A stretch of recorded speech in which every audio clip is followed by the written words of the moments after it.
Cases के हवाले। मैंने आपको पहले भी कहा था इमरान खान साहब के कागजात नाज़िल बदनीति पर, और इलेक्शन कमीशन इसमें फ़रीक है। आज साबित हुआ कि इलेक्शन कमीशन एक फ़रीक है। शुरू में आपने प्रेस ब्रीफिंग मेरी देख ली होगी कि मैंने मीडिया के साथ जो गुफ्तगू इस कॉन्टेक्स्ट में की, बाकी तो 2-3 इशूज़ के और पे, लेकिन इस इशू पे मैंने गुफ्तगू की, मैंने मुख्तसर बता दी। मैं शॉर्ट में फिर आपके सामने रख देता हूँ। कागजात नामजदगी मुस्तरद करने की 3 वजूहात थी। शॉर्ट ऑर्डर में तो 2 लिखी हैं।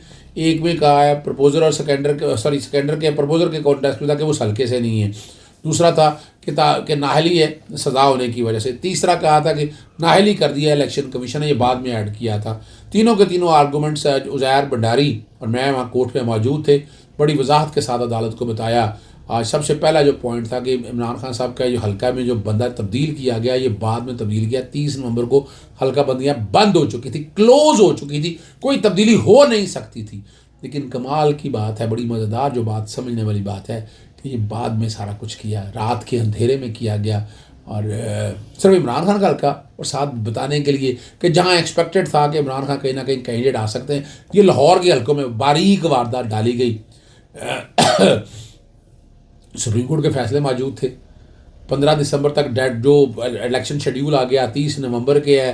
चाहे वो हमारे रिटर्निंग ऑफिसर ले लें आप, और या हल्का बंदी वाला मामला ले लें, उसमें तो तब्दीली तो हो ही नहीं सकती थी। लेकिन ये क्या हुआ, फिर नोटिस कोई नहीं है और फिर तब्दील कर दिया गया, और फिर ये अपलोड किया गया 17 दिसंबर को। फिर 15 दिसंबर को जब इलेक्शन शेड्यूल आ गया उस वक्त तक हो नहीं सकती थी। ये सारे रिकॉर्ड कहने को कुछ नहीं था उनके पास, इधर उधर की बातें करते रहे। बाकायदा कैटेगरी और हर चार्ज वाइज हर चीज़ एक वो समझाई गई।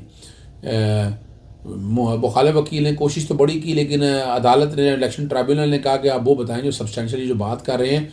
ये तो एक क्लैरिकल नेचर के हवाले से बात है। दूसरा मामला था इमरान खान साहब को सज़ा का। सज़ा में मैंने देखिए एक पॉइंट बड़ा ज़बरदस्त उठाया कि अदालत ने इमरान खान साहब को नाअहल नहीं किया। फिर क्लियर कर दूँ, सज़ा दी थी। क्या दी थी? सज़ा दी थी कि 3 साल की सज़ा है, सेक्शन 137 बैकग्राउंड पे चल रहा है। और हालांकि ये 4 महीनों के अंदर 120 दिन के अंदर उन्होंने था, नहीं किया। 167 में सज़ा, एक अपना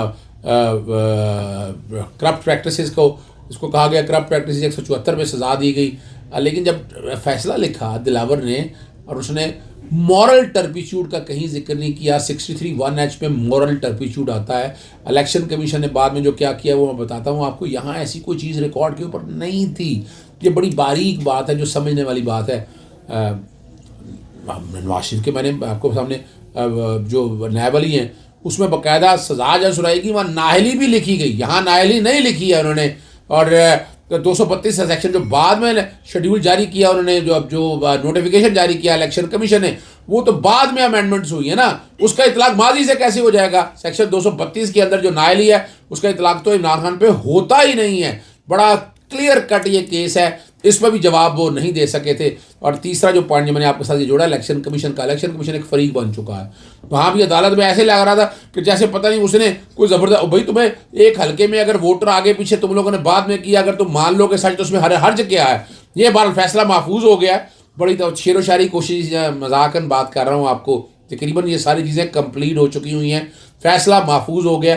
NA 89 में भी चौधरी अब्दुल अजीज़ जो जज साहब जज हैं हमारे हाई कोर्ट के, उन्होंने भी वहाँ बातें सुन ली हैं सारी, बड़ी डिटेल में आर्गूमेंट ये सारी वहाँ भी हो चुकी हैं। वहाँ भी ऑलरेडी फैसला महफूज है। तो कल की डेट में ये फैसला सुना जाना मुतवक्को है।